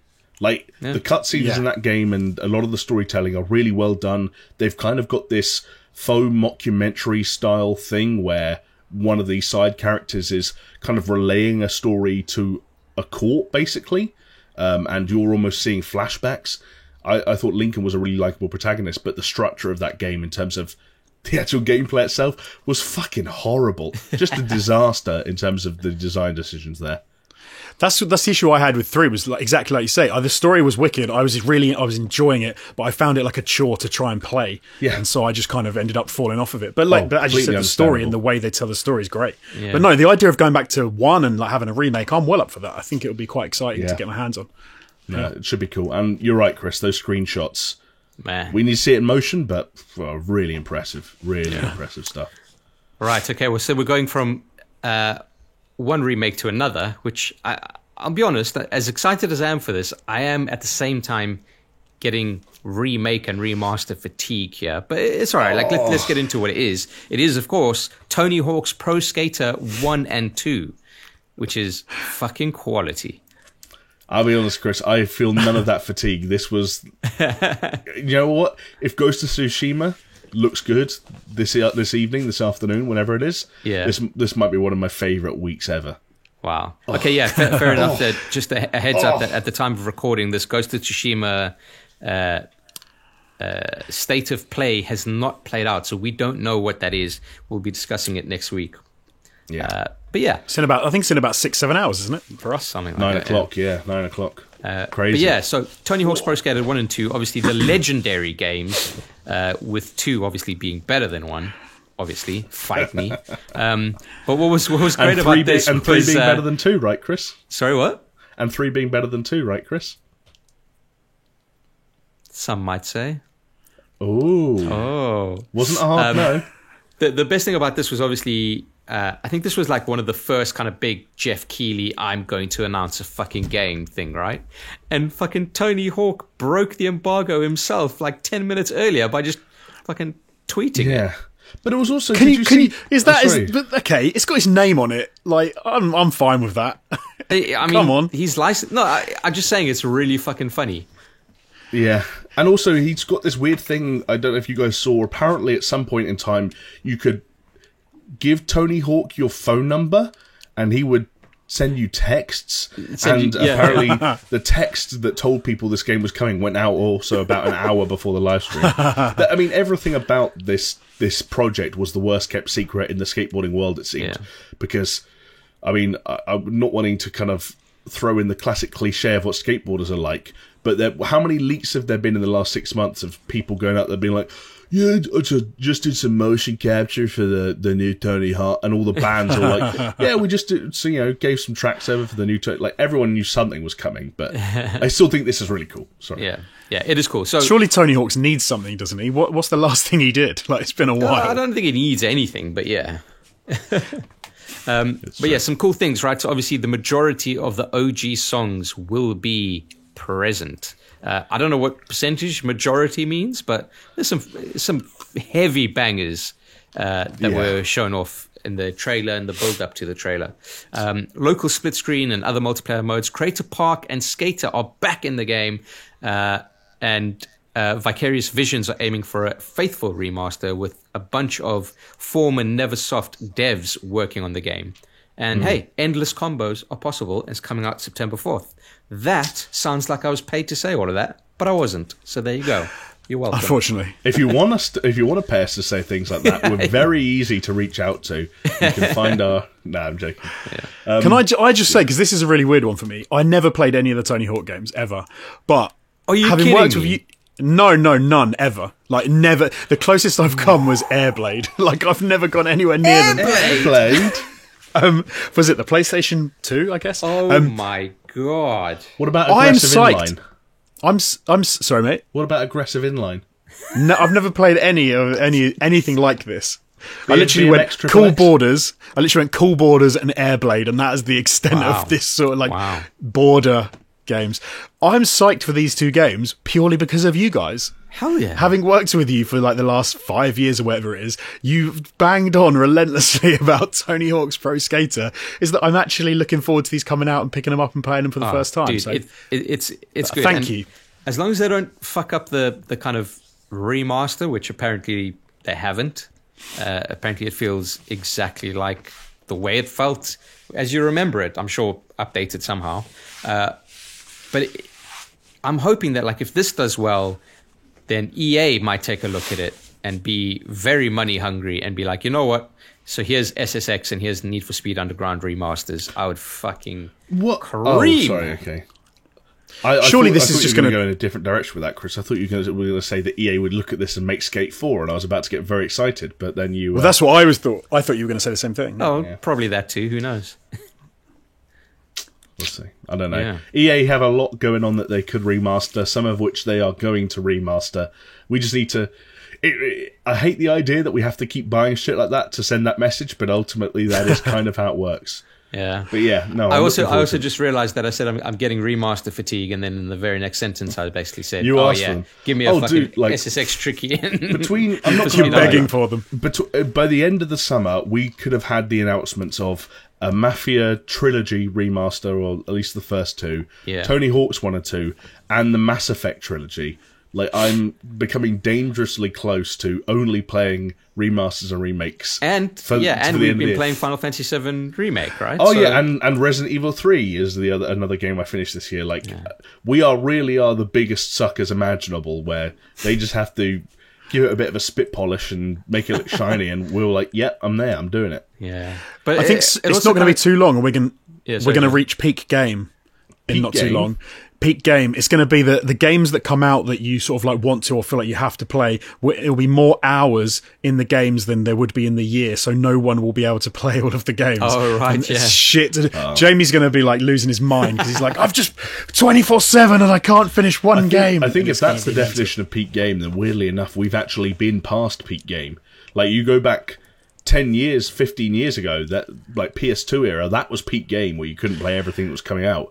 Where you had only if you spent like 100 hours into an online game, maybe. But No. I'm talking about like the You main go sort back. of- You go back to when I was having a conversation about this with someone the other day. You go back to when AA games were viable, and publishers like THQ and Midway were pumping out games for fun, and also Japanese developers were far more. I wouldn't say prolific than they are now. Yeah, there yeah. was Right. definitely definitely a time on the PS2 where you could not play everything. Like, there were like fucking 10 games a week it felt like. Well, hopefully we get on our way back there. There'll be I don't know, it nothing just but kind of good feels games like- constantly. Like, all of this is really cool, but and this is going to sound weird because obviously I'm excited about a Mafia 1 remaster as an example, but it also kind of makes me feel like, fuck it, man, just don't do this. Just make a Mafia 4, Yeah. You know. I know what you mean. or just release another Tony Hawk's Pro Skater. You know, where you can actually have some fresh ideas, because the one thing that was exposed, the title the most, was probably Spyro remastered, right, or reignited, whatever they fucking called it. Reignited, yeah. And with that was like, oh yeah, okay, this game is still fucking a PS1 game. Like, you're never gonna get away from PlayStation 1 fucking game mechanics. The same with Yeah, oh, fuck, what was that dude? But anyway, Crash. yeah. Another one of the rumors coming out is Diablo 2 remastered, or Diablo 2 resurrected, as it's been touted. I've seen a lot of talk about that. Okay, like Diablo 2, as I mentioned at the top of this podcast, it was a game that I was so into that I almost failed high school because of. Like, am I going to play that? Am I going to be excited about that? 100%. But I don't know. Just fucking hurry up with Diablo 4. Like, just let's get new shit. Like, Or even new IP. Like if they're struggling with another one, which is what's happened a lot, I suppose, in gaming, is that they've released the new one and then it really struggles. It's not what people wanted. I'd like to just see some new IP as well, which we're obviously seeing coming out. You know, in the moment, there's still new IP I just kind of coming feel out. like we're in a really weird kind of era for gaming. It's like don't get me wrong, we've got some good stuff coming out this year. We've got Cyberpunk, which is like wholly original in terms of a game, at least. We're getting quality sequels like Last of Us. We're getting Ghost of Tsushima, which is a new property. So it's not like we're not getting these things, but I feel like they are too far and few between. Whereas, Jamie, you say go back to like the PS2 era. It's like every release was that. Do you know what I mean? Mm-hmm. It's like every release was like, this is a fully fledged proper sequel that blows everything else out of the water, or this is a new IP that blows everything out of the water, or this is a new IP that you didn't even realize you would have liked, but it's fucking amazing. Yeah, It just kind of feels like everything is such a known quantity now. It's kind of, I don't know, it's kind of boring in a way. I think we're partly to blame, you know, our enthusiasm for these properties and the way we regularly support them with our wallets is what makes them so appealing. Yeah. And I don't know, I wonder if we've pushed it to the point where publishers and developers are actively discouraged from exploring new IPs. You know, you look at, say, Tony Hawk's Pro Skater 1 and 2. What was the last Tony Hawk's Pro Skater game? I think it was 5. And what happened? It was a disaster. Yeah. Mass Effect remake. We're expecting that trilogy to be remade at by EA, announced this summer. What was the last Mass Effect game? Andromeda. What happened? It was a disaster. And at some point when EA are looking at BioWare and they're looking at their properties and they look at the list of things that they've got, they're like, right, it's either a Mass Effect 4 or Andromeda 2 or something new entirely, and it's another $100 million and hoping that things will get things right, or it's just fucking remaking this shit and throwing it out there, and we know we're going to make bank. Yeah, but what's gonna happen? So they'll release the Mass Effect trilogy remaster, and then they're like, right, so we've done that now. Now we just have to continue the Mass Effect story. So then they're gonna have like, okay, Andromeda 2, that's also gonna flop, and they're gonna be like, you know what? We'll just remaster the remasters of the Mass Effect trilogy. Yeah, but they don't even need to do that because with the new systems, it's all going to be like auto upgrading. So then they don't even need to bother doing that. Here's a weird one for you. When we're at the Super Show now, but when we were at ATG, what was the product we were most known for? Six lists, right? Yeah. And what was the thing, maybe I'm speaking for myself here, but Chris, for you, what was the thing you were most tired of making by the time you got to the end of your journey at ATG? 100%. Well, yeah, for the most part, six lists. What is the thing that everyone who comments asking for a specific kind of content still wants to see? Six lists. What is the thing that we are now entertaining the thought of making because we know it's what people want? See, like, it's a vicious cycle that everyone could fall victim to. It's a vicious cycle. No, I think you're absolutely right. It's funny you mentioned that, Jamie, because I think you're bang on. I think part of the problem is these days is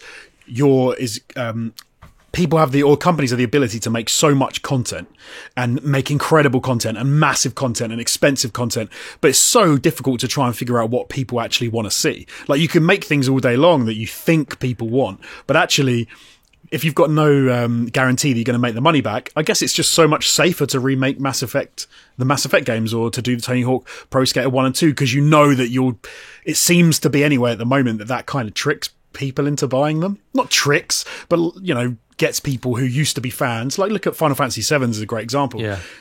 You had a guaranteed market already who are going to buy that day one no matter what. It's low risk, right? Like, because, like you said, the audience is there already. It's low risk. It's low risk that you don't have to worry about releasing something that'll be panned, like a Mass Effect Andromeda. Although it didn't work out too well for Blizzard and Warcraft 3 Reforged, which I still haven't picked up, you know, even though it's a game that I really want to play again. But yeah, like, it's because it's easy and there's no risk. But that's maybe the point I'm getting at, is it's too easy. There's no risk, and without great risk, you don't get great reward, right? Like, the reason God of War, when that came out, was so fucking good was because they took that fucking risk. Take the God of War from Greece, put him in fucking Norse mythology, like, fucking hell. Yeah, it fucking works. If they were really concerned about, like, the risk of it, and they were like, oh no, we don't want to risk it, then yeah, they would have just remastered God of War 1 and 2 and just called it a day. But I'm glad that they didn't. Yeah. It's funny because you look at... Sorry, do you go? No, you go for it, James. I was just going to mention the fact of we're talking about, you know, risk and reward and trying new things. I mean, just look at Fortnite. Like, who would have predicted that? Like, you know, before Fortnite, and they just said, "Oh shit, we're going to make a cartoony battle royale where you can build shit and it's kind of mental and it's huge." So, you know, I suppose.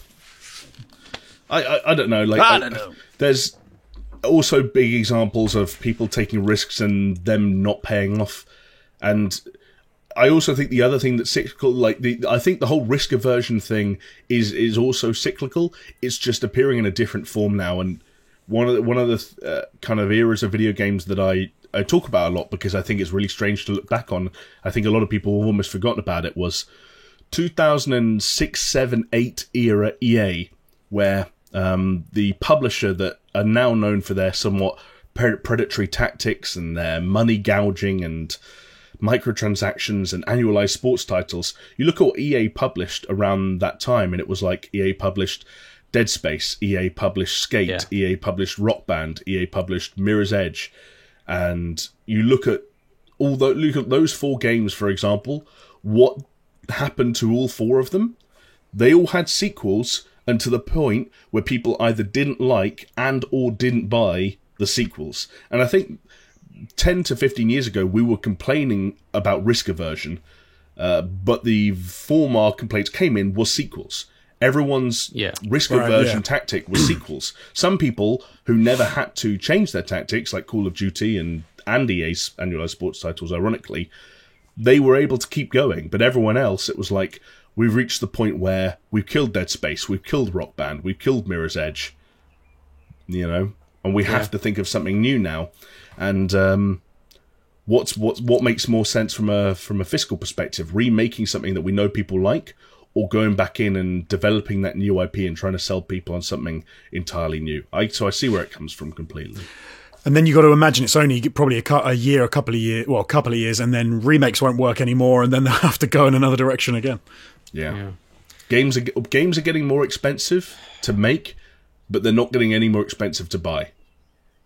That's one thing that gets talked about. This was the one thing that kind of stood out to me with the Unreal Engine 5 reveal. It's like, oh yeah, you can have like Pixar quality assets in your game.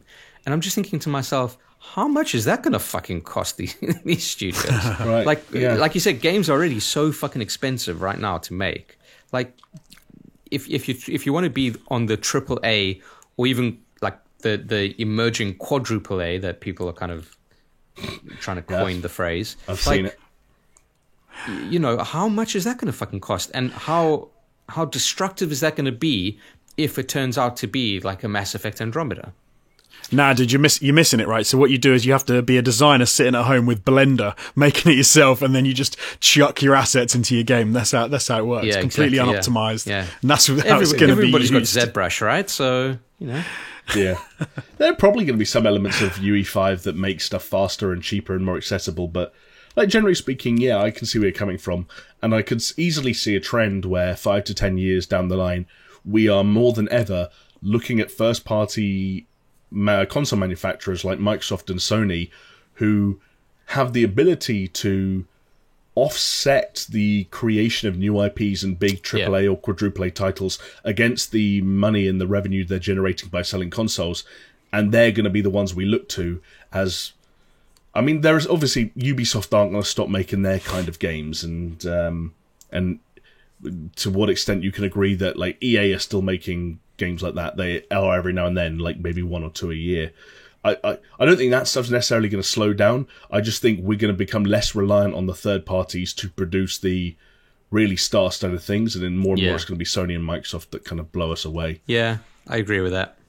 Because they've got the money to bankroll it, right? With the exception of people like Rockstar, who I think will, for the most part, continue to make Rockstar games. Yeah. And they are the most expensive games ever made, usually, whenever there's a new one. And for good reason, because they make the most money probably ever as well. Apart from maybe Tetris or Minecraft. Just those.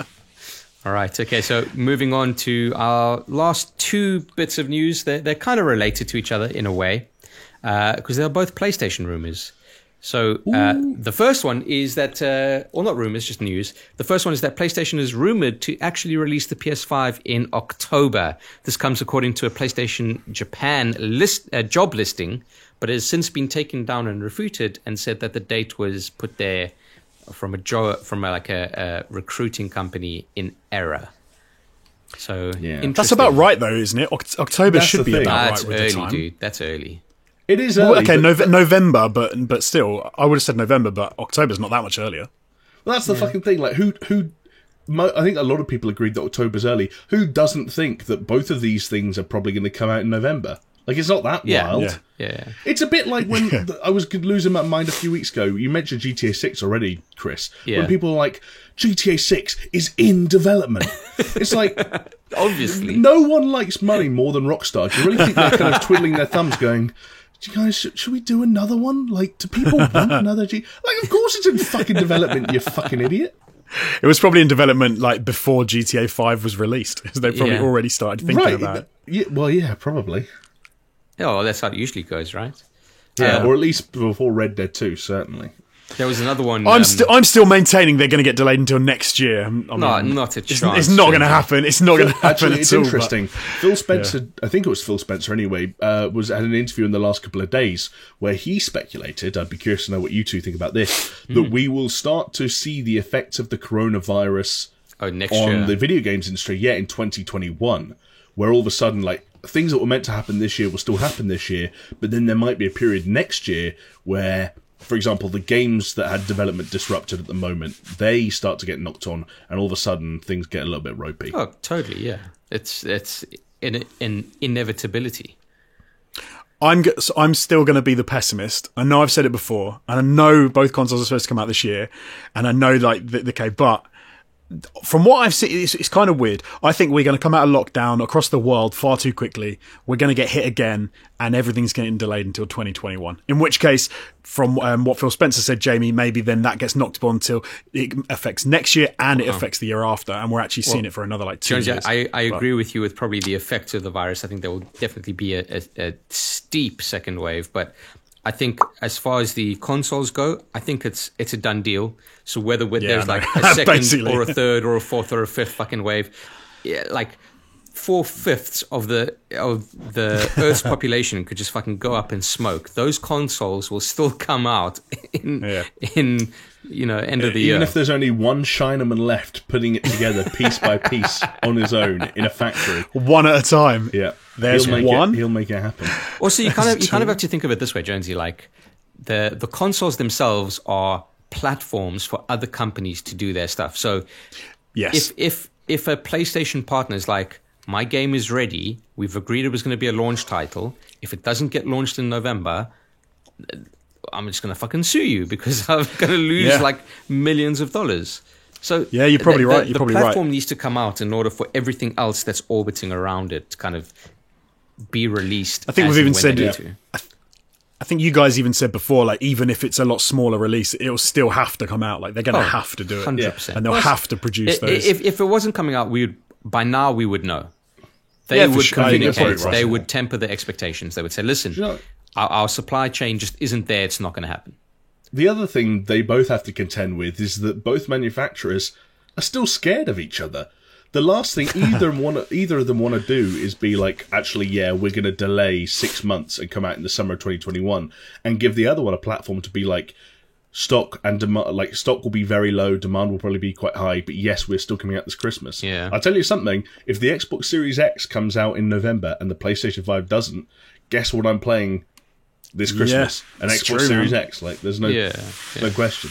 Now, I think a lot of people would wait, but I think there'd be a fair amount of people, as happened in 2005, where that year advantage was enough for the 360 to gain more ground than people thought it would. I tell you what I've seen hard advertising for in the past sort of month is the Stadia.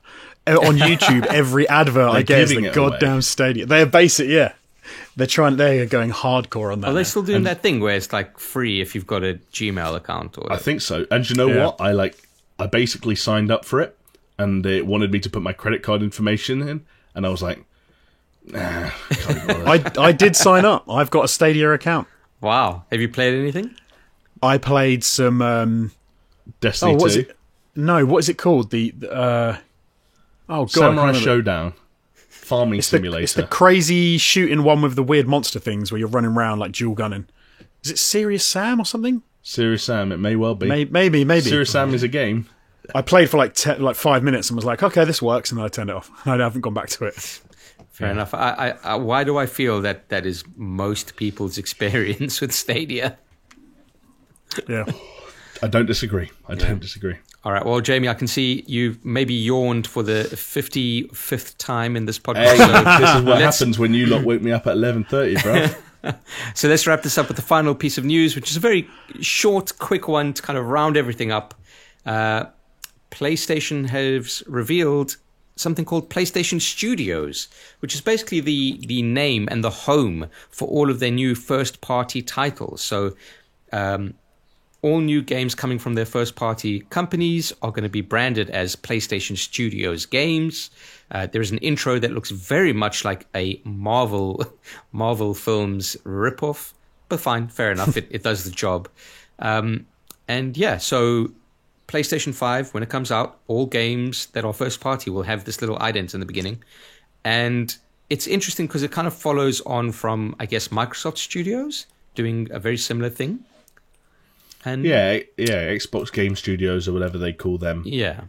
They're kind of creating more of a brand around the idea that they have all these in-house studios making loads of games at once. And I think Sony have a very similar way of operation, but it feels like a lot of their, first-party devs, like Sony Santa Monica and Naughty Dog and Guerrilla, they almost feel a little bit removed from one another. Yeah. And I wonder if this is... Because I guess this is his name Herman Hulst now, the head of Sony Worldwide Studios? Yes. Took over from Shuhei, who then changed his role. I might be getting that wrong. And I guess, maybe this is some kind of like branding, some kind of initiative to kind of coalesce all this stuff together a little bit more and create more of a sense of cohesion as we move into what could be a first-party heavy generation. Yeah. So the reason why I added it into this, because obviously in and of itself, it's not that interesting. But you look at the PlayStation rumor, the PlayStation Studios announcement, the fact that we are hoping to see some stuff from PlayStation or Sony in June. It's nice to know that, hey, PlayStation aren't necessarily not releasing any news. Like everyone kind of speculates.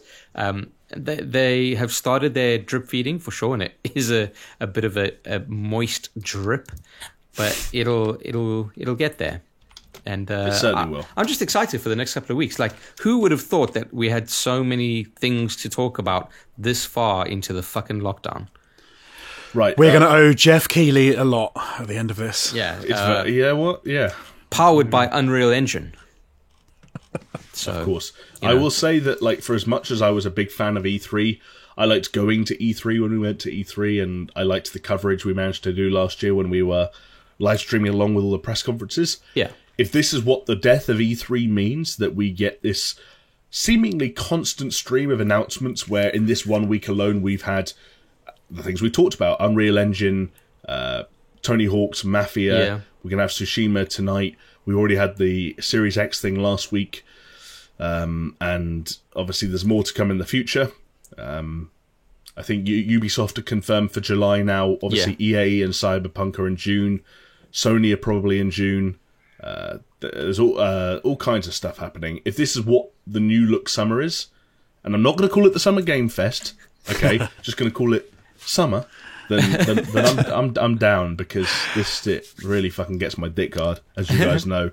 That's why I've never been in the Discord so much. I'm in the game discussions chat every day now, being like, "Have you guys heard about this?"